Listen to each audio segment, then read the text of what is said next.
శ్రీ గురుభ్యో నమః. అందరికీ నమస్కారం. పూజ్య గురుదేవులు డాక్టర్ వేదవ్యాస్ గారి శుభాశీస్సులతో international institute of Vedic sciences Rishivatika, Yogamitra Mandali America మరియు యుస్కెఫీ నిర్వహిస్తున్నటువంటి డాక్టర్ వేదవ్యాస్ స్మారక ఉపన్యాసాలకు శ్రోతలందరికీ సాదర ఆహ్వానం. నా పేరు ఉమాభారతి. ఈరోజు ఈ కార్యక్రమాన్ని మనం ప్రార్థనతో ప్రారంభిద్దాం. అఖండ మండలాకారం వ్యాప్తం యేన చరాచరం తత్పదం దర్శితం యేన తస్మై శ్రీ గురవే నమః. జ్ఞానానందమయం దేవం నిర్మలస్ఫటికాకృతిం ఆధారం సర్వవిద్యానాం హయగ్రీవముపాస్మహే.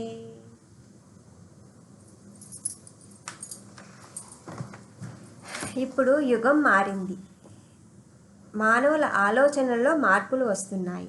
ఈ కలియుగ పరిస్థితులు మారిపోయి సత్యయుగం రాకకు నాంది పలుకుతున్నది. పూజ్య గురుదేవుల యొక్క ప్రేరణతో international institute of Vedic sciences వారు నిర్వహిస్తున్న కార్యక్రమాలలో ఒకటైన ఈ ఆన్లైన్ లెక్చర్ సిరీస్ ప్రత్యేక ఆసక్తిగల అంశాలపై పలువురు విద్వాంసులచే ఇవ్వబడుచున్నవి.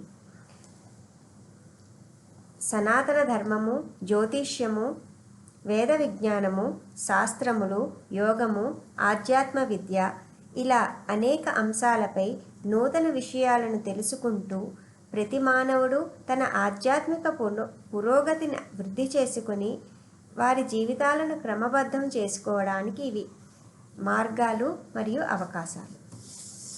అయితే ఈరోజు మనతో డాక్టర్ పి అరుణకుమారి గారు ఉన్నారు. వీరు ఆంధ్ర మహాభారతంలో సూర్యుడు అన్న అంశంపై ప్రసంగిస్తారు. ఈనాటి మా ఈ ప్రసంగం 49వది. వీరి యొక్క పరిచయం: డాక్టర్ పి అరుణకుమారి గారు ఎంఏ పిహెచ్డి. వీరి కుటుంబం, ముఖ్యంగా వీరి తల్లిగారు గురుదేవుల సన్నిహిత శిష్యురాలు. వీరిని చందానగర్ మామగారు అని అందరూ పిలుస్తారు. వారికి మా నమస్కారములు. అయితే డాక్టర్ పి అరుణకుమారి గారు నాగార్జున యూనివర్సిటీ నుండి 1997వ సంవత్సరంలో ఎంఏ డిగ్రీ పొందారు. అలాగే ఉస్మానియా యూనివర్సిటీ నుండి 1998-2004 ప్రాంతంలో పిహెచ్డిని పొందారు. వీరు ఆకాశవాణిలో ఎడ్యుకేషనల్ బ్రాడ్కాస్టింగ్లో 10 వరకు ప్రోగ్రామ్స్ ఇచ్చారు. ఇవే కాకుండా వీరు పలు ఇంటర్నేషనల్ కాన్ఫరెన్సెస్లో కూడా పాల్గొన్నారు. 2009 జూన్ టైంలో ఇంటర్నేషనల్ కాన్ఫరెన్స్ ఆన్ శ్రీమద్ భాగవతంలో ముచుకుందుడి భక్తి అన్న అంశంపై వీరు ప్రసంగించారు. అలాగే 2014 జనవరిలో ఇంటర్నేషనల్ కాన్ఫరెన్స్ ఆన్ మహాభారతంలో సంస్కృత భారతంలో సూర్యుడు అన్న అంశంపై, మరియు 2014 సెప్టెంబర్లో ఆంధ్ర మహిళా సభ కాలేజీలో యువతకు భక్తి సాహిత్యం ఆవశ్యకత అన్న అంశంపై ప్రసంగించడం జరిగింది. వారి ప్రసంగం మీకు నచ్చినట్లయితే దయచేసి లైక్ చేయండి, షేర్ చేయండి మరియు సబ్స్క్రైబ్ చేయండి. మీ అభిప్రాయాలు మాకు ప్రశంసనీయం మరియు ప్రోత్సాహకరం. ఇప్పుడు వారి ప్రసంగం మనం విందాం. నమస్తే. అజ్ఞానతిమిరాంధస్య జ్ఞానాంజనశలాకయా చక్షురున్మీలితం యేన తస్మై శ్రీ గురవే నమః. శ్రీ గురుభ్యో నమః. Doctor Vedavyasa memorial online lectures నిర్వహిస్తున్న పెద్దలందరికీ, యోగమిత్రులకి నా నమస్కారాలు. శ్రీ శ్రీ వేదవ్యాస గురుదేవుల అనుగ్రహంతో వారు రాసిన గ్రంథాలను చదవటం ద్వారా, వారి ఉపన్యాసాలు వినటం ద్వారా కొంత జ్ఞానాన్ని సంతరించుకున్నాను. ముందుగా వారికి నా కృతజ్ఞతాంజలులు. నా జన్మసుకృతం వల్ల కొన్ని సంవత్సరాలు వారి సన్నిధిలో ఉండి సేవ చేసే భాగ్యం కలిగింది. అది నా అదృష్టంగా భావిస్తున్నాను. వారు చెప్పిన ముఖ్యమైన విషయాల్లో ఒకటి నిస్వార్థ సేవ, రెండోది ఆదాయంలో 10వ వంతు దాన ధర్మాలు చేయటం. ఈ రెంటిని మా కుటుంబం అంతా పాటిస్తున్నాము. మాకు తెలిసిన వారితో కూడా పాటింపచేస్తున్నాము. ఇంకా వారు రాసిన గ్రంథాల్లోని విషయాలను నలుగురికి తెలియపరుస్తూ ఉండే భాగ్యం కూడా నాకు కలిగింది. వారి కృప వల్ల వారు రాసిన గ్రంథాల్లోని విషయాలను నలుగురికి తెలియపరుస్తూ ఉండే భాగ్యం వారి కృప వల్లనే మాకు కలిగింది. వారు వారు మానవలోకానికి అందించినటువంటి జ్ఞానం అపారమైనటువంటిది. ఇంకా ఈరోజు విషయానికి వస్తే, ఆంధ్ర మహాభారతంలో సూర్యుడు అనే అంశాన్ని తీసుకొని దాని మీద నేను ఉస్మానియా యూనివర్సిటీలో రీసెర్చ్ చేశాను. అందులోని కొన్ని విషయాలను ఈరోజు మీ ముందు ఉంచాలి అనుకుంటున్నాను. ధ్యాయే సూర్యమనంత కోటి కిరణం తేజోమయం భాస్కరం భక్తానామభయప్రదం దినకరం జ్యోతిర్మయం శంకరం ఆదిత్యం జగదీశమచ్యుతమజం త్రైలోక్యచూడామణిం భక్తాభీష్టవరప్రదం దినమణిం మార్తాండమాద్యం శుభం. సుష్టు ఈరణం గతి యస్యాసౌ సూర్య. కాలోచితమైన చక్కని గమనం కలవాడు కావున సూర్యుడు అని పేరొచ్చింది. చీకట్లను తనలో దాచుకొని ప్రకాశింపచేసేవాడు కావున ఆదిత్యుడు. కాంతులు అనే వర్షాన్ని కురిపించేవాడు కాబట్టి ఆయన సవిత. ఈ సూర్యుడు వేల వేల కిరణాలు కలవాడు. అందువల్ల ఆయన్ని అనంత కిరణుడు, సహస్ర కిరణుడు అని అంటారు. ఈ కిరణాల్లో ప్రధానమైనవి 7. ఆ 7 కిరణాలు ఏమిటో చూద్దాం. హరికేశుడు అనే ఈ కిరణం స్వయంగా సూర్యుడు. సుషుమ్న అనే ఈ కిరణం చంద్రుడు. సంపద్వసువు అనే ఈ కిరణం కుజుడు. విశ్వకర్మ అనే కిరణం బుధుడు. అర్వావసువు అనే కిరణం బృహస్పతి. విశ్వశ్రవుడు అనే కిరణం శుక్రాచార్యుడు.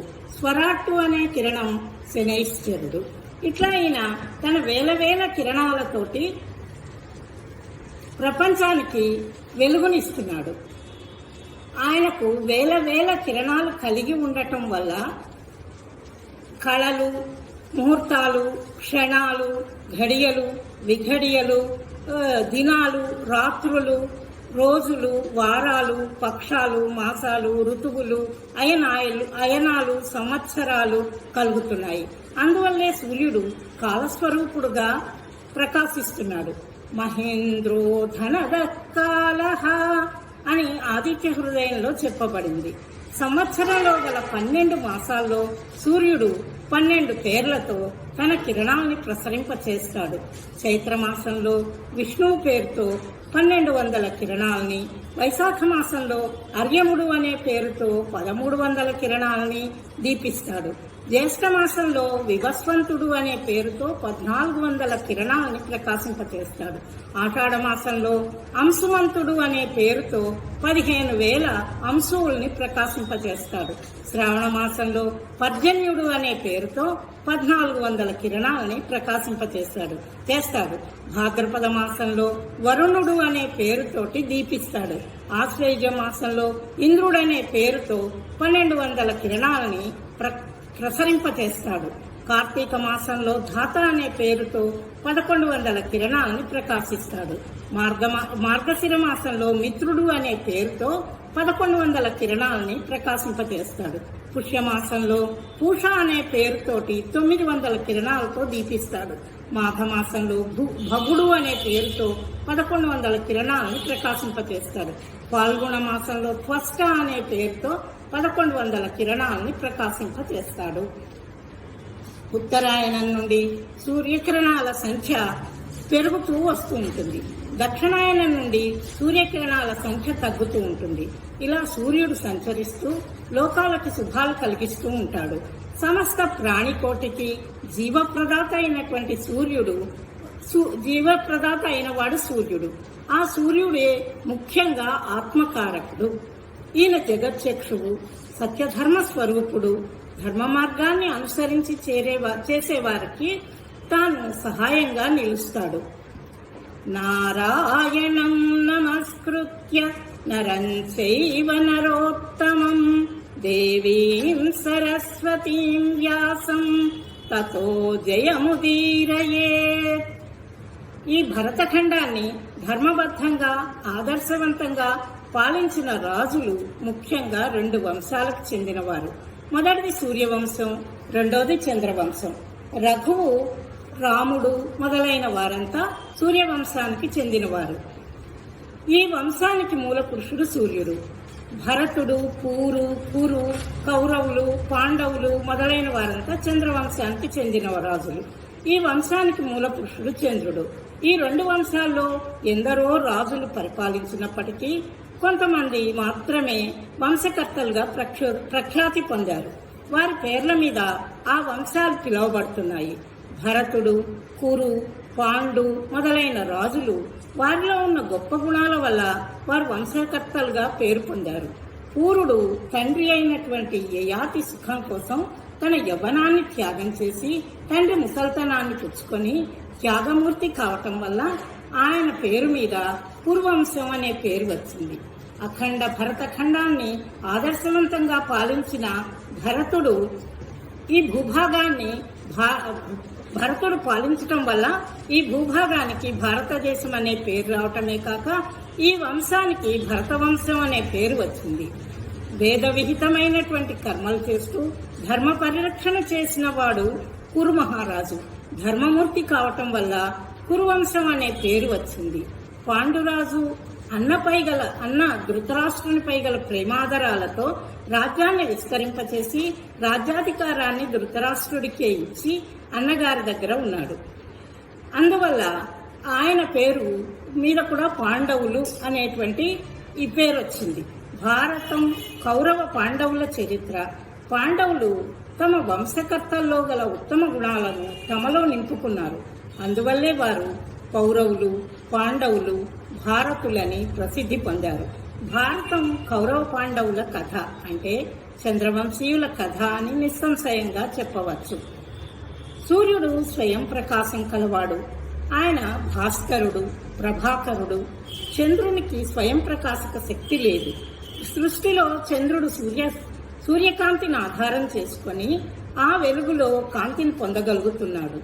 యస్యస సహస్రాంశో గ్రభీషులేశో హిమాంశు బింబగత భాసయతి నక్తమఖిలం కీలయతు విపద్గణానరుణ. ప్రమాదాల్ని పరిహరించేవో అరుణదేవా, నీ వేల కిరణాల్లో పగలంతా ప్రకాశిస్తూ నీ కిరణాల శక్తి వల్ల చంద్రకాంతిని రాత్రిని ప్రకాశింపచేస్తున్నావు. ఇదే విషయాన్ని మనకు భారతంలో కూడా ద్యోతకమవుతుంది. భారతంలో కొన్ని ముఖ్యమైన ఘట్టాల్లో సూర్యుడు దర్శనమిచ్చి తన వంతు సహాయాన్ని పాండవులకు అందిస్తాడు.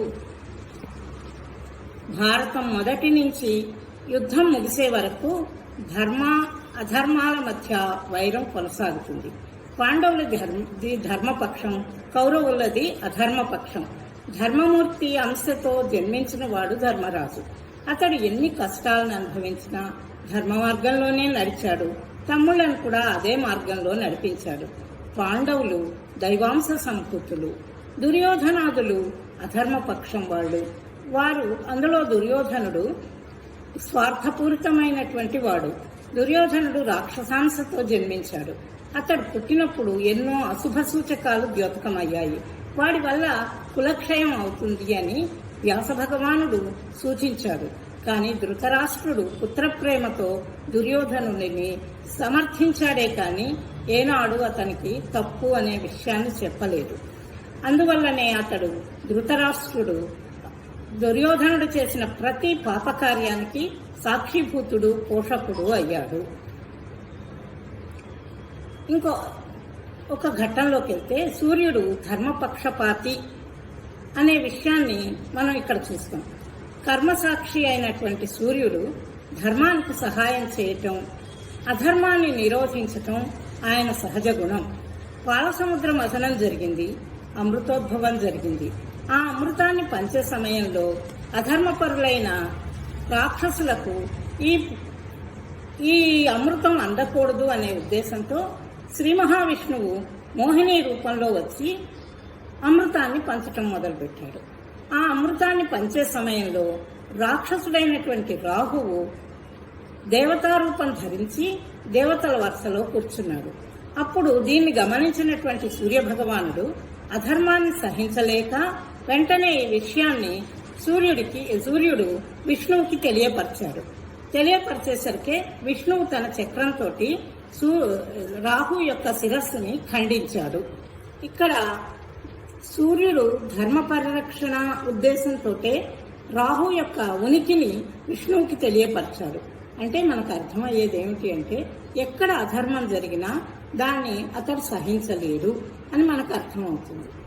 ఇంకొక ఘట్టంలో మనం ప్రవేశిస్తే ధర్మరాజాదులు అరణ్యవాసానికి బయలుదేరారు. వారి వెళుతూ గంగా తీరం ప్రమణాక్ష పట్టణంలో విడిది చేసి ఆ రాత్రి అక్కడ ఉండి ఉదయమే బయలుదేరాలనుకున్నారు. బంధువులు తోడురాగా వేదఘోషలు చేస్తూ బ్రాహ్మణోత్తములు పాండవులను ఆశీర్వదించి వారిపై గల ప్రేమతో వారిని విడువలేక అనుసరించారు. వారి కష్టాల్లో పాలు పంచుకోవటానికి తాము కూడా అరణ్యవాసానికి వస్తామనగా వారందరినీ పోషించటం ఎట్లాగా అని ధర్మరాజు ఆలోచిస్తుండగా సౌనకుడు ఇలా అన్నాడు: తపస్సిద్ధులైనటువంటి వారు తాము తలచిన కార్యాన్ని నిర్వర్తించటానికి తపస్సుతో సాధిస్తారు.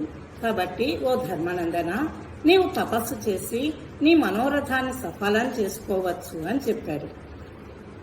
అప్పుడు ధర్మరాజు కులగురువు అయినటువంటి కుల పురోహితుడు అయినటువంటి ధౌమ్యుడితో ఇలా అంటాడు: నా మీద గల ప్రేమతో నా కష్టాల్లో పాలు పంచుకోవటానికి ఈ బ్రాహ్మణులు మా వెంట వస్తున్నారు.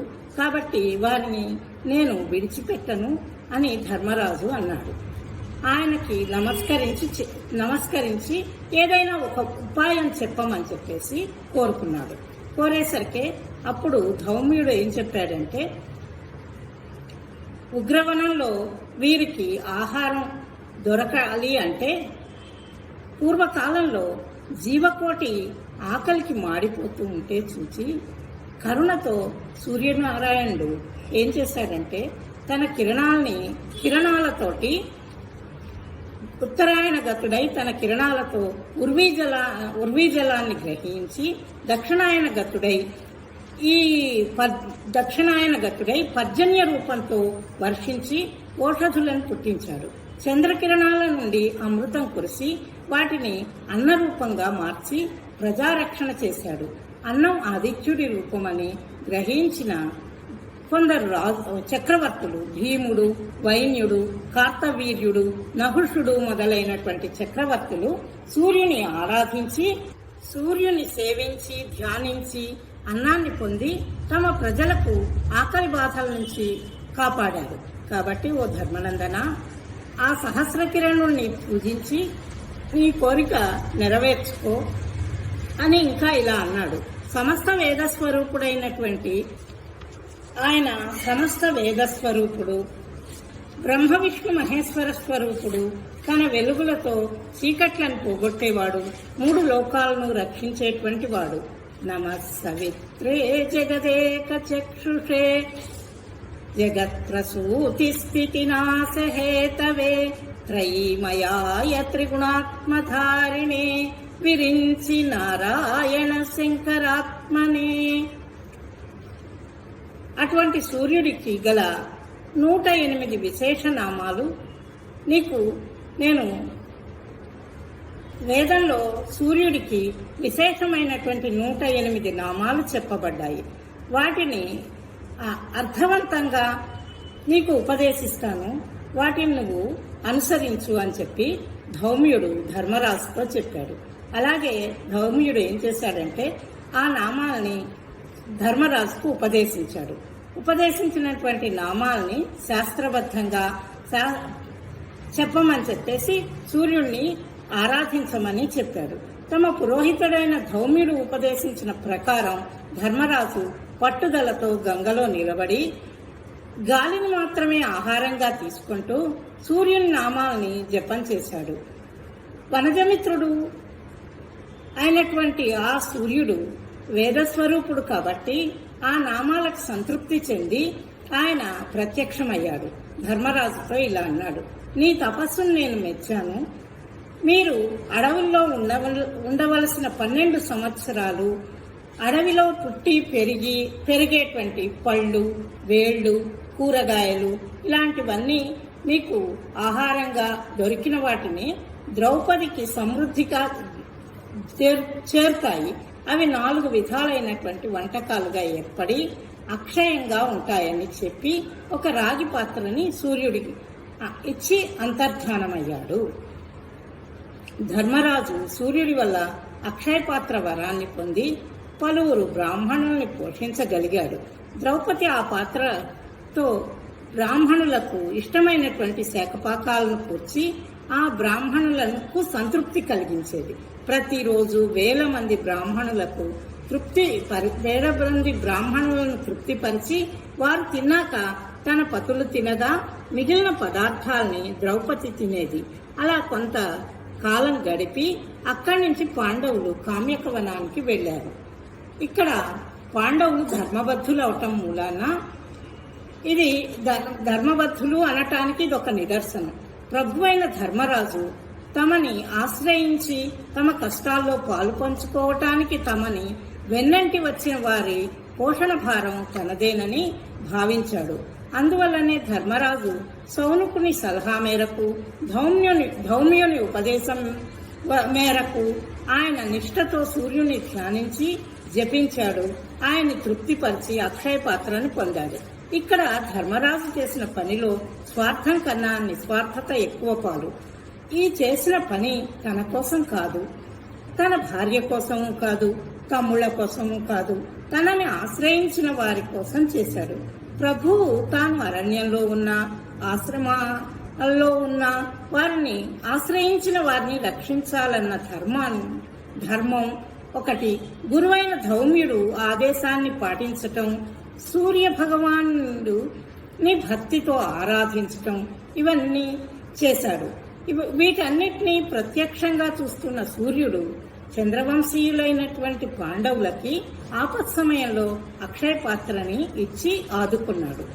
పాండవ పత్ని అయిన ద్రౌపది అసంఖ్యాకంగా వచ్చిన అతిథులకు వారి కోరిక మేరకు శాఖపాకాలతో భోజనం పెట్టి వారిని తృప్తిపరిచేది. మిగిలిన ఆహారంలో భర్తల్ని సంతుష్టుల్ని చేసి వారు తినగా మిగిలిన పరిశేషాన్ని తాను భుజించేది. గృహిణిగా తన ధర్మాన్ని, బాధ్యతల్ని నిర్వర్తించేది. అందుకే సూర్యుడు ఆమెకు తన అమృతహస్తాన్ని అందించి ఆదుకున్నాడు.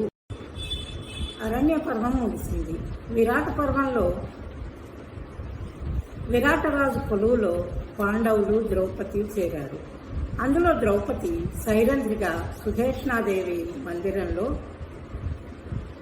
ప్రవేశిస్తుంది. అయితే సుధేష్ణ దగ్గర సైరంధ్రిగా తాను పనిచేస్తూ ఉండేది.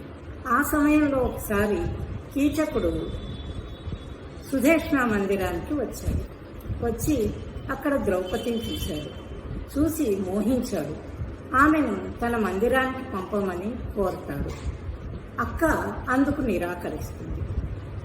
కానీ ఇతని పట్టుదలతోటి విధిలేని పరిస్థితుల్లో తమ్ముని మాట అంగీకరిస్తుంది.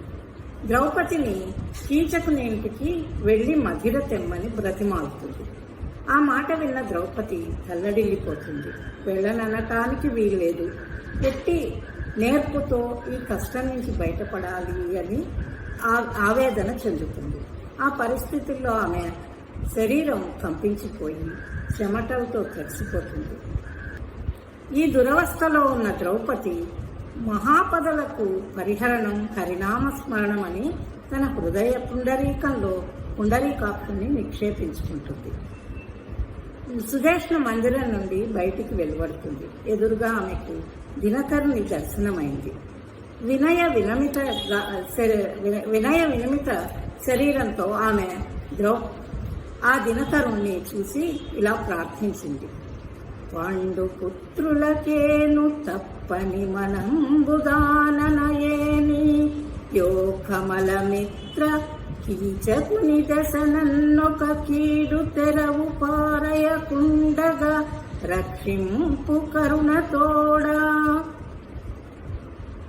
ఓ కమలమిత్ర, నేను ఎల్లప్పుడూ పాండుపుత్రులనే మనస్సులో ధ్యానించేదాన్నైతే ఆ కీచకుని వలన నాకు ఎటువంటి కీడు కలగకుండా రక్షించు అని ప్రార్థించింది. ఆ సూర్యుని ప్రార్థించింది. దుఃఖంలో ఉన్న ద్రౌపదిని రక్షించటానికి కరుణార్ద్ర హృదయుడైన సూర్యుడు అతి భయంకరమైన భుజబలం కలిగిన ఒక రాక్షసుని నియమించాడు. ఆ రాక్షసుడు అదృశ్య ఆకారంతో ఆకాశ మార్గంలో ద్రౌపదిని అనుసరించాడు. ద్రౌపది కీచకుని గృహంలో ప్రవేశిస్తుంది. ద్రౌపదిని చూసిన కీచకుడు తమకంతో ఒళ్ళు తెలియని స్థితిలో ద్రౌపదిపై పడి పట్టుకోబోక ద్రౌపదిని అనుసరించి వస్తూ ఉన్నటువంటి రక్కసుడు ఆమె శరీరంపై ఆవహించగా ద్రౌపది ఆ కీచకుని చేతితో విదిల్చి తోసి అవతలికి పడవేస్తుంది. ఉగ్రుడైన కీచకుడు ఆమెను పట్టబోగా పాంచాలి రక్షకుడైన ఆ రాక్షసుడు కీచకుడిని నెట్టివేస్తాడు. కింద పడ్డాడు కీచకుడు. దెబ్బతిన్న అతడు తన నీచ స్థితికి విస్మయం చెందుతాడు. ఈ ఘట్టంలో ద్రౌపది తనకిష్టం లేకపోయినా తప్పని పరిస్థితుల్లో కీచకుని వద్దకు బయలుదేరింది.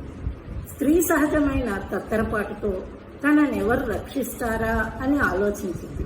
అంతలో ప్రత్యక్ష దైవమైన సూర్యనారాయణుడు ఎదురుగా కనిపించాడు. వెంటనే ఆయన్ని వేడుకుంది. తన పాతివ్రత్యాన్ని ఇంకువగా పెట్టింది. తన ఆత్మస్థైర్యాన్ని చూపించింది. ఆత్మకారకుడైన వాడు సూర్యుడు. ఆ సూర్యుణ్ణి నిశ్చల మనస్సుతో ప్రార్థించింది. ఆయన అనుగ్రహంతో ఆమె ఆ ఆత్మబలం పెరిగింది. కీచకుడంతటి బలశాలిని నుంచి రక్షింపబడింది. అంటే కీచకుడంతటి బలశాలి నుంచి రక్షింపబడిందంటే అది ఆ సూర్యుని అనుగ్రహమే. ఆ సూర్యుని రక్షణే లేకపోతే ఆనాడు ఆమె కీచకుని చేతుల్లో అవమానం పొందేది. ఇక్కడ సూర్యనారాయణునికి శ్రీమన్నారాయణునికి అభేదం మనకు గోచరిస్తుంది. సృష్టి స్థితి లయకారకుడైన శ్రీమన్నారాయణుడే శ్రీకృష్ణుడని అనే విషయాన్ని ఆమె అవగతం చేసుకున్నది. అటువంటి జ్ఞాని ఆ ద్రౌపది. ఎల్లవేళలా ఆ నారాయణ స్మరణ చేసే భక్తురాలు ఆ ద్రౌపది. కౌరవ సభలో అవమానం పొందిన సమయంలో శ్రీకృష్ణుని ప్రార్థించి ఆ అవమానం నుంచి బయటపడింది. అలాగే ఈ కీచకుడి ఘట్టంలో కూడా సూర్యనారాయణని శ్రీకృష్ణుడిగా శ్రీహరిగా ధ్యానించి ఆవిడ ఈ అవమానం నుంచి బయటపడగలిగింది. మనం ఇంకో ఘట్టంలోకి వెళ్తే సూర్య సారథిగా అనూరుడు. కశ్యప ప్రజాపతి చాలా కాలం తపస్సు చేశాడు. సంతానం కోసం పుత్రకామేష్టి యాగం చేశాడు. భార్యలైన కద్రువ, వినత వారి వారి కోరికలను అనుసరించి వారికి సంతానం కలుగుతుందని వరమిచ్చాడు. వారిద్దరూ గర్భవతులయ్యారు. కొంతకాలానికి వారి గర్భాల నుంచి అండాలు బయటకొచ్చాయి. వాటిని నేతి కుండల్లో పెట్టి రక్షించారు. ముందుగా కద్రువ కోరిన ప్రకారం అగ్నివలే ప్రకాశించేవారు, పొడవైన దేహాలు కల శేషుడు, వాసుకి వంటి నాగముఖ్యులు గుడ్ల నుంచి బయటకు వచ్చాయి. కద్రువ కోరిక నెరవేరింది. భుజబలం కలిగి వీర్యవంతులైన సుపుత్రులు కావాలని వినత కోరుకుంది. ఆమె కోరికను అనుసరించి అసమాన భుజబలం కలిగినటువంటి కుమారులు కావాలని కోరింది. అయితే ఇక్కడ కద్రువ సంతానం బయటకు వచ్చింది, కానీ వినత పెట్టినటువంటి గుడ్లల్లోంచి పిల్లలు బయటికి రాలేదు. దాంతో ఆవిడ చాలా బాధ చెందింది. ఎప్పుడు ఈ పిల్లలు బయటకు వస్తారా అని ఎదురు చూసింది. ఇంకా అయ్యో తన సవితికి సంతానం కలిగింది, తనకు కలగలేదే అనే ఒక ఈర్ష్య ఆవిడలో కలిగింది. సరే, కొంతకాలానికి అందులో ఉన్నటువంటి ఒక గుడ్డుని పగలగొట్టింది. పగలగొట్టేసరికి ఒక కుమారుడు బయటకు వచ్చాడు. అతడు అమిత బలపరాక్రమాలు కలిగినవాడు, కానీ ఊరువులు లేనివాడు, ఊరువుల నుంచి క్రింద భాగం లేనివాడు. అటువంటి కుమారుడు ఉదయించాడు.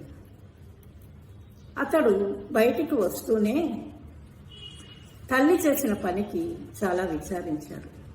విచారించి నీలో ఓర్పు లేదు, సహనం లేదు, చంచలత్వం ఉంది.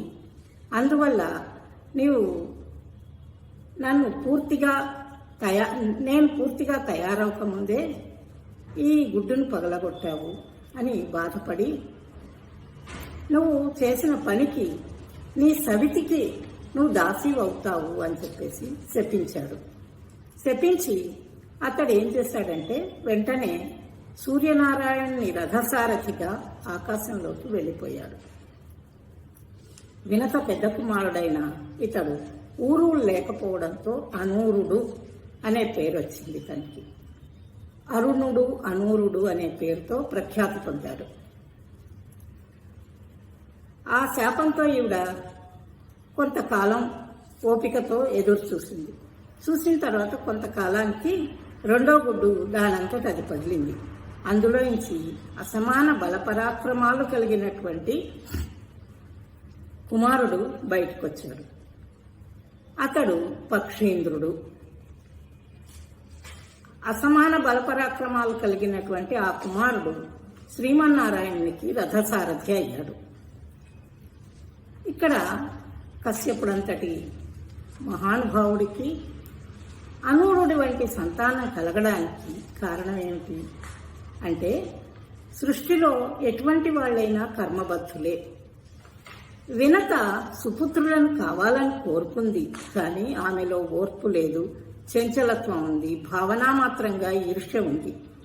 కద్రువ సంతానం గుడ్ల నుండి ముందు బయటికి రావటం, తన సంతానం రూపుదాల్చకపోవటంలో ఆమె ఈర్ష్య పొడసూటింది, ఓర్పు నశించింది. గుడ్డు దానంతటా పగిలే వరకు ఆగకుండా దాన్ని పగలకొట్టింది. అందువల్లే ఆ కుమారుడు బయటకు వచ్చి ఈవిని శపించటం జరిగింది. సుపుత్రుడికి తల్లి కావాలంటే ఆమెలో ఈ గుణాలు లేసమాత్రంగా కూడా ఉండరాదు. ఈ గుణాలు క్షాళనమయ్యాయి. ఆమె ధర్మబద్ధ అయింది. అందువల్లనే గరుత్మంతుడు బయటకు వచ్చాడు. ఈ గుణాలు నశించాకనే రెండో కుమారుడు గరుత్మంతుడు జన్మించడం జరిగింది. అతడు అమిత పరాక్రమవంతుడు, అసమాన బలాఢ్యుడు. వినత పెద్ద కుమారుడు సూర్యనారాయణునికి రథసారథి కాగా, చిన్నవాడు శ్రీమన్నారాయణునికి రథసారథి అయ్యాడు. భారతంలో ఇంకో ఘట్టంలో ప్రవేశిద్దాం. బ్రహ్మస్వరూపముదయే మధ్యాహ్నే తు మహేశ్వరః అస్తమానే స్వయం విష్ణుః త్రైమూర్తయే నమః. సూర్యుడు ఉదయకాలంలో బ్రహ్మస్వరూపంగాను, మధ్యాహ్నం ప్రచండ కిరణాలతో ప్రకాశిస్తూ ఈశ్వరుడుగాను, సాయంకాలం విష్ణు స్వరూపుడుగాను దర్శనమిస్తాడు. ఎంతటి శక్తి సామర్థ్యాలు కలవాడైనా మధ్యాహ్న కాలంలో సూర్యకిరణాల తీవ్రతని సహించటం చాలా కష్టం. పూర్వం ఒకానొకప్పుడు జమదగ్ని అనే మహర్షి సాంగోపాంగంగా ధనుర్వేదాన్ని అభ్యసించినవాడు. ఆయన తన భార్య అయిన రేణుకాదేవితో కలిసి ఒకరోజు ఒక విశాల ప్రదేశంలో విలాసార్థం బాణప్రయోగాలు చేస్తూ ఉన్నాడు. ఆయన ప్రయోగించిన బాణాలని భార్య రేణుకాదేవి వెళ్లి తీసుకొచ్చి ఆయనకు అందిస్తోంది. అలా కొంత సమయం గడిచింది. మధ్యాహ్నం అయింది. సూర్యకాంతి విపరీతంగా ఉంది. ఆ సూర్యకాంతిని తట్టుకోలేకపోతోంది ఆవిడప్పటికి నిండు గర్భిణి. అటువంటి పరిస్థితుల్లో ఈ సూర్యతాపాన్ని ఆవిడ తట్టుకోలేక కొంతసేపు ఆగి మళ్ళా భర్తకి ఆ బాణాలు తెచ్చిచ్చింది. అప్పుడు భర్త అడిగాడు, నువ్వు ఎందుకు ఇంతసేపు ఆలస్యం చేశావు అని. అడిగేసరికి ఆవిడ చెప్పింది, సూర్యతాపానికి తట్టుకోలేక ఒక చెట్టు కింద ఆగాను నేను అని చెప్పింది. దాంతో ఆ జమదగ్ని మహర్షికి చాలా కోపం వచ్చింది. సూర్యుడి మీద చాలా కోపం వచ్చింది.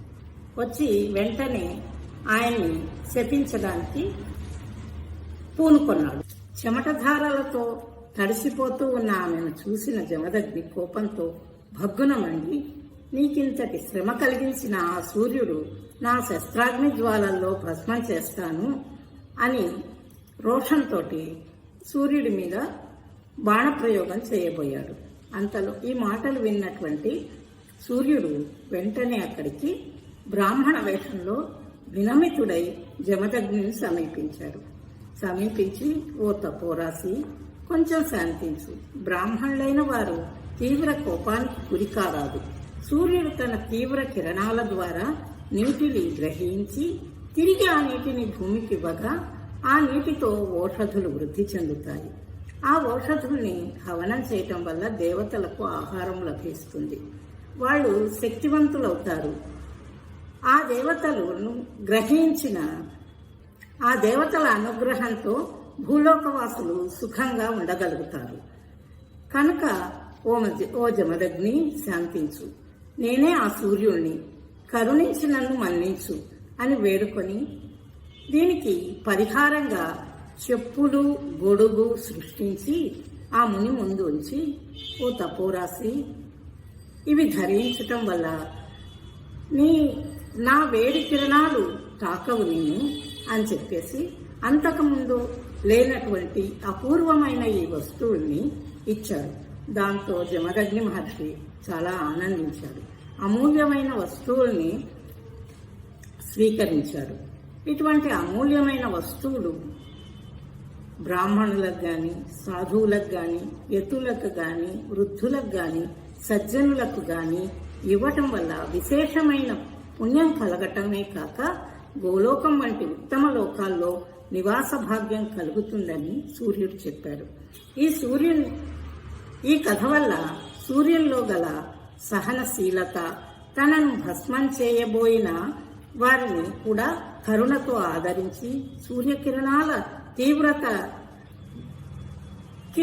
తీవ్రతకి గల కారణాన్ని ఓర్పుతో వివరించి ఆ కిరణాల వల్ల భూలోకవాసులకు, దేవలోకవాసులకు ఉపకారం జరుగుతున్న విధాన్ని వివరించాడు. అమూల్య వస్తువులైన చెప్పులు, గొడుగులను సృష్టించి ఇచ్చాడు. ఆ విధానం చేయటం వల్ల, అవి దానం చేయటం వల్ల కలిగే పుణ్యాన్ని వివరించాడు. దీనివల్ల ధర్మపరులైనటువంటి వారు తనపై కోపించినా ఓర్పుతో భరించి తన సహాయాన్ని అందిస్తాడని మనకు తెలుస్తుంది. ఇంకో ఘట్టంలోకి ప్రవేశిద్దాం. పాండవులు వ్యాసుడి ఆజ్ఞ మేరకు ద్రౌపది స్వయంవరానికి బయలుదేరారు. ద్రుపదపురానికి వెళ్తున్న వాళ్ళు కుంతితో కలిసి రాత్రింబగళ్లు ప్రయాణం చేసి ఒక అర్ధరాత్రి సోమశ్రవణం అనే తీర్థంలో స్నానం చేయబోగా అంగారపర్ణుడు అనేటువంటి గంధర్వుడు, అతడే చిత్రరథుడు, వాళ్ళని అడ్డుకుంటాడు. అర్జునుడు అతనితో యుద్ధం చేసి అతన్ని మూర్ఛితుణ్ణి చేస్తాడు. అతని భార్య అయిన కుంభీనసి ధర్మరాజును శరణు వేడుతుంది. ధర్మరాజు ఆదేశానుసారం అర్జునుడు అతన్ని విడిచిపెడతాడు. అప్పుడు అర్జునుడి పరాక్రమానికి మెచ్చుకొని ఈ చిత్రరథుడు అర్జునుడికి తన వద్ద గల చాక్షుషీ విద్యని ఉపదేశిస్తాడు. ఆ సమయంలో అర్జునుడిని ఉద్దేశించి ఆ గంధర్వుడు ఇలా అంటాడు: తాపత్య, నిత్య సత్య భాషనుండవు అని సంబోధిస్తాడు. మేము చంద్రవంశీయులం కదా, తాపత్య అని మమ్మల్ని ఎందుకు సంబోధిస్తున్నావు అని అర్జునుడు అడిగాడు. అప్పుడు అంగారపర్ణుడు, ఓ అర్జున, నీవు తపతి వంశవర్ధనుడవు అయి ఉండటం మూలాన నేను నిన్ను అలా పిలిచాను. నీవు నిత్య సత్యవ్రతుడవు, ధర్మనిరతుడవు కాబట్టే నీకు ఈ చాక్షుషి విద్యనిచ్చాను నేను. అది నీకు మాత్రమే ఫలిస్తుంది అని అనగా, మేము తాపత్యం ఎట్లా అయ్యాము అని అర్జునుడు అడుగుతాడు. అప్పుడు గంధర్వుడు ఇలా చెబుతాడు: ఉత్తమ లక్షణాలు కలిగి అందమైనటువంటి రూపం కలిగి యవ్వనవతి అయినటువంటి సద్గుణవతి అయిన తపతి సూర్యుని కుమార్తె. ఆమె గుణాలకు తగినటువంటి వరుణ్ణి ఎలా పొందుతుందా అని సూర్యుడు ఆలోచిస్తూ ఉండగా, భరతవంశం వాడు అజామీరుడి కుమారుడు అయినటువంటి సంవరుణుడు సకల సద్గుణాలు కలవాడు. అతడు జపం, ఉపవాసం మొదలైనటువంటి నియమాలతో సూర్యుని ఉపాసిస్తూ ఉండేవాడు. ఒకనాడు సంవరుణుడు వేట కోసం అడవికి వెళ్లి తిరిగి అలసిపోయి ఒక ఎత్తైన ప్రదేశానికి రాగా బంగారు కాంతితో మెరిసిపోతూ ఉన్నటువంటి ఒక సుకుమారిని చూశాడు. త్రిలోకలక్ష్మి ఇలా ఒంటరిగా కూర్చుందా అని అనుకున్నాడు. లేదా ఈమె యక్షకన్య, దేవకన్య, సిద్ధకన్య ఏమై ఉంటుంది అని చెప్పేసి అనుకున్నాడు. కాంతి స్త్రీ రూపంలో భూమి మీదకు వచ్చిందా అని కూడా అనుకున్నాడు. ఆమె దగ్గరకు వెళ్ళి, ఓ పద్మాక్షి, నేను మన్మథ బాధను భరించలేకుండా ఉన్నాను, నన్ను నువ్వు గాంధర్వ వివాహం చేసుకో అని చెప్పి అడిగాడు. ఆమె తపతి, సూర్యుడి కుమార్తె అయినటువంటి తపతి. ఆమె సంవాళ్ళుతో ఇలా అంది, ఓ రాజా, నేను లోకదీపకుడైన సవిత్రు కుమార్తెను. నా పేరు తపతి. నాపై ప్రేమ ఉంటే నా తండ్రి నడుగు. వివాహ విషయంలో స్త్రీలకు స్వాతంత్ర్యం లేదని నీకు తెలుసు కదా. ఆయన అంగీకరిస్తే నేను వివాహం చేసుకుంటాను, అంతేగాని నన్ను కాదు నువ్వు అడగవలసింది అని చెబుతుంది. నిరంతర జప తప నమస్కారాలతో సూర్యుని ఆరాధించమని ఆమె సూర్యమండలానికి వెళ్ళిపోతుంది. సంవరుణుడు మహాభక్తితో సూర్యుని ఆరాధిస్తాడు. ఆ రాజుకి పురోహితుడైనటువంటి వాడు వశిష్ఠుడు. ఆ వశిష్ఠుడు వచ్చి రాజు కోసం వచ్చి వ్రత ఉపాసనలలో ఉన్నటువంటి ఆ రాజును చూసి ఆయన ఎందువల్ల ఈ విధంగా ఉన్నాడో దివ్య దృష్టితో చూసి తెలుసుకున్నాడు. ఈ తపతి సంవరణుల ప్రేమని అర్థం చేసుకున్నాడు. అర్థం చేసుకుని ఆయన కోరికని తీర్చటానికి వశిష్ఠుడు సూర్యలోకానికి వెళ్ళాడు. వెళ్ళి సూర్యుడితో సంవరణుడి గురించినటువంటి వివరాలన్నీ చెప్పాడు. చెప్పి నీ కుమార్తెకు సరి అయినటువంటి భర్త సంవరణుడే అని చెప్పాడు. సూర్యుడు కూడా వశిష్ఠ మహర్షిని మిక్కిలి గౌరవంతో పూజించాడు. అప్పుడు వశిష్ఠ మహర్షి సంవరణుని గురించి ఇలా చెప్పారు. పురువంశానికి శిరోభూషణం వంటి వాడైన ఇతడు ధర్మాలు తెలిసినవాడు, కీర్తి కలిగినవాడు. ఈ సంవరణుడు అన్ని విధాలా నీ కుమార్తెకు తగినటువంటి వాడు, కాబట్టి ఇతనికిచ్చి వివాహం చెయ్యి అని చెప్పాడు. అప్పుడు సూర్యుడు కూడా ఆయన చెప్పిన మాటలు విని ఆయన మాటల యందు గౌరవంతో తన కుమార్తెను ఈ వశిష్ఠునితో పాటు పంపించాడు. ఎలా పంపించాడు? నిమిషానికి 364 ఆమడలు పరిగెత్తే సూర్యుని రథంతో పాటు వెళ్లి సూర్యుడితో పాటు ఈ వశిష్ఠుడు తపతి కూడా వెళ్లి అక్కడ సంవరుడుండే ప్రదేశానికి చేరుకున్నారు. తపతిని తన వెంట తెచ్చాడు వశిష్ఠుడు. శాస్త్రోక్తంగా తపతి సంవరణుల వివాహం జరిపించాడు. తపతి సంవరణులు 12 ఏళ్లు కొండల్లో అడవుల్లో ఉండి సుఖాలు అనుభవించారు. ఆ తపతికి వంశకర్త అయినటువంటి కురు పుట్టాడు. ఆనాటి నుంచి మీరు తాపత్యులయ్యారు అని చిత్రరథుడు చెప్పాడు అర్జునుడితో. చంద్రవంశరాజులు వంశకర్తల పేర్లతో పిలిచే పద్ధతితో పాటు వారి భార్యల పేర్లతో కూడా పిలిచేటువంటి అలవాటు కొంతమందికి మాత్రమే దక్కింది. ఆ గౌరవం ఇద్దరు మాత్రం పొందారు. తపతి సంతానంగా తాపత్యులు, కుంతి సంతానంగా కౌంతేయులు ఇటువంటి విశిష్ట గౌరవాన్ని పొందారు. వీరే కాకుండా వ్యాసమహర్షి కూడా సాత్యవతేయుడుగా పిలువబడ్డాడు. తల్లి నుంచి సంక్రమించినటువంటి విశిష్ట గుణాన్ని వీళ్ళు పుణికి పుచ్చుకోవడంతో తల్లి పేరుతో కూడా ప్రసిద్ధి పొందారు. తర్వాత భారతంలో విశిష్టమైన ఘట్టం కర్ణజననం అనేది. ఈ ఘట్టంతో సూర్యుడికి ప్రత్యక్ష సంబంధం కలిగినది. ఈ వృత్తాంతాన్ని చిత్రించటంలో నన్నయాదులు, నన్నయ్య, తిక్కన, ఎర్రన వారి దృక్పథాన్ని అనుసరించి మూల కథలోని కొన్ని సన్నివేశాల్లో మార్పులు చేశారు. యాదవ వంశంలో పుట్టిన సూర్యుడు అనే రాజు తన పెద్ద కుమార్తె అయిన పృథను తన మేనత్త కొడుకైన కుంతిభోజునికి పెంచుకోవటానికి ఇచ్చాడు. అతనికి సంతానం లేదు. ఆ సమయంలో కుంతిభోజుడి కుమార్తెగా పరిగణనలోకి వచ్చింది కాబట్టి ఆవిడ కుంతి అయింది. ఒకసారి భోజని ఇంటికి దూర్వాస మహర్షి అతిథిగా వచ్చారు. వచ్చినప్పుడు ఈ కుంతి భోజుడు ఈ పృథను ఆయన సేవ చేయటానికి నియమించారు. తండ్రి ఆజ్ఞతో ఆ పృథ ఆ మునిశ్రేష్ఠుడిని సేవించింది. ఆయన కోరిన ఆహారం పెట్టింది, ఆయనకి అనుగుణమైనటువంటి పనులు చేసింది, ఆయన్ని తృప్తిపరిచింది.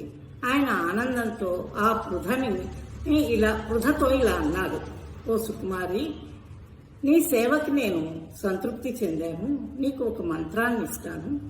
ఆ మంత్రం చేత నువ్వు ఏ దేవతని ఆరాధిస్తావో ఆ దేవత వల్ల నీ కోరిక తీరుతుంది, నీవు కోరిన పుత్రుల్ని పొందుతావు అని చెప్పి ఆ మంత్రాన్ని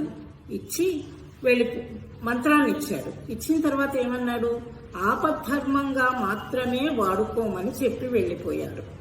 ఆపద్ధర్మంగా అంటే అత్యవసర పరిస్థితుల్లో మాత్రమే ఈ మంత్రాన్ని ఉపయోగించు అని చెప్పారు.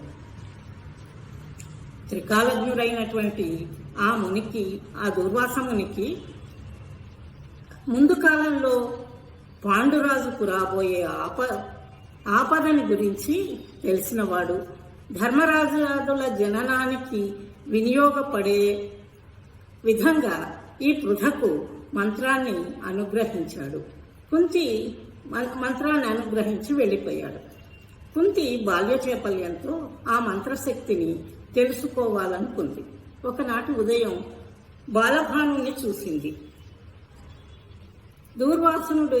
దూర్వాసుడిచ్చినటువంటి మంత్రాన్ని జపించి సూర్యుని ఆహ్వానించింది. ఆయన కరుణ ద్యుతితో కుంతి వద్దకు వచ్చారు. కుంతి కాంతివంతమైనటువంటి ఆ సూర్యుని చూసి భయంతో తొట్టుపడింది. ఆమెను చూసిన సూర్యుడు ప్రసన్నుడై, భయపడకు, నీవు కోరిన వరం ఇవ్వటానికి వచ్చాను నేను అని చెప్పాడు.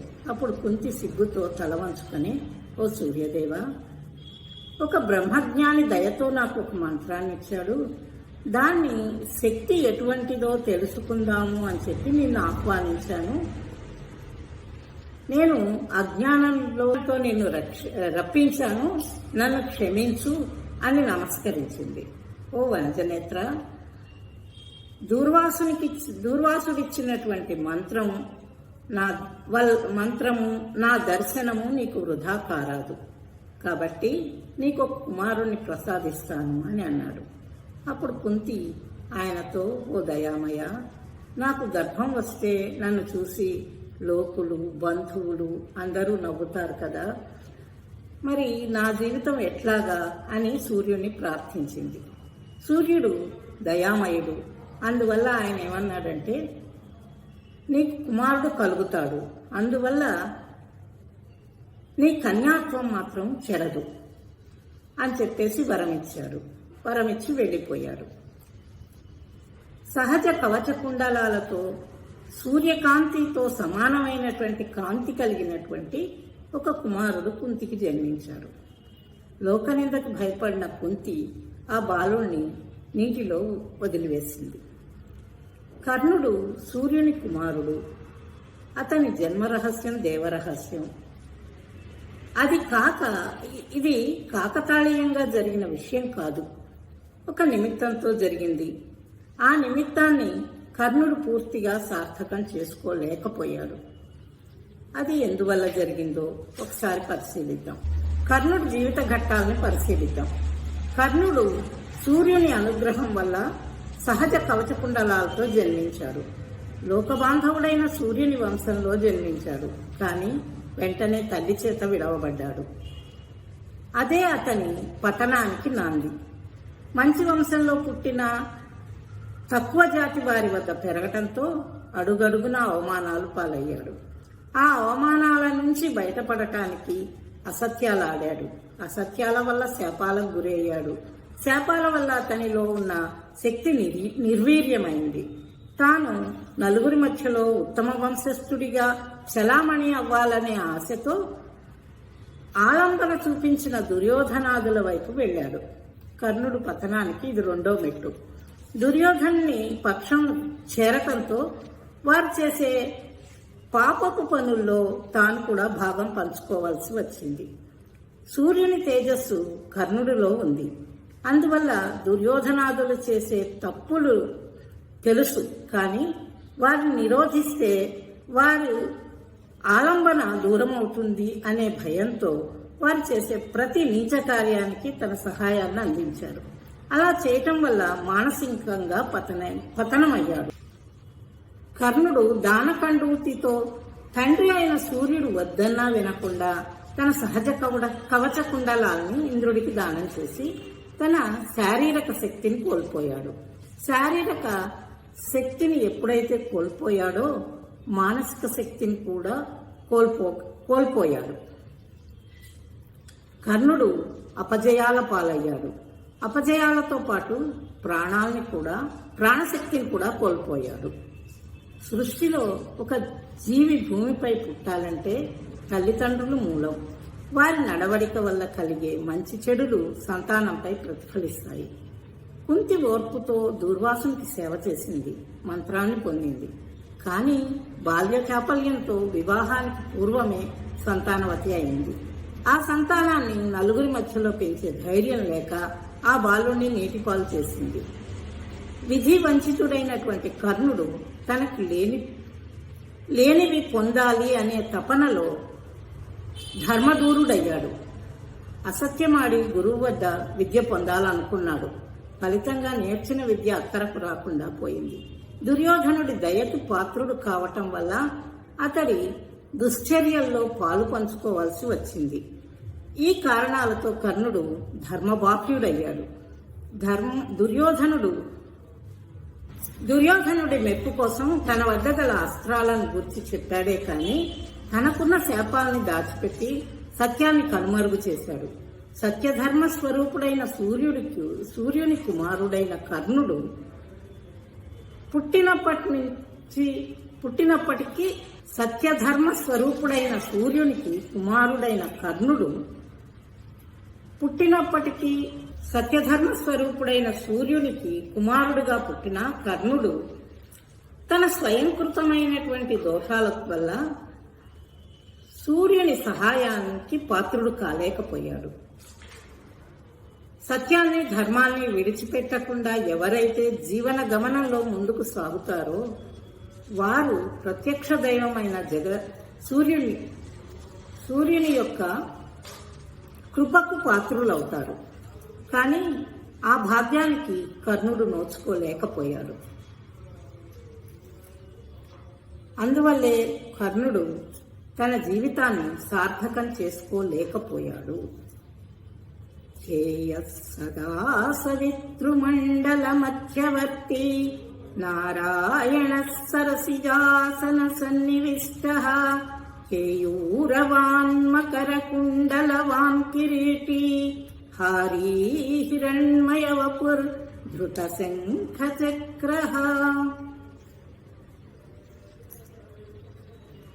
భారతంలో ఉన్న కొన్ని ఘట్టాలని మీ ముందు ఉంచే అవకాశాన్ని ఇచ్చినటువంటి యోగమిత్రులందరికీ నా ధన్యవాదాలు.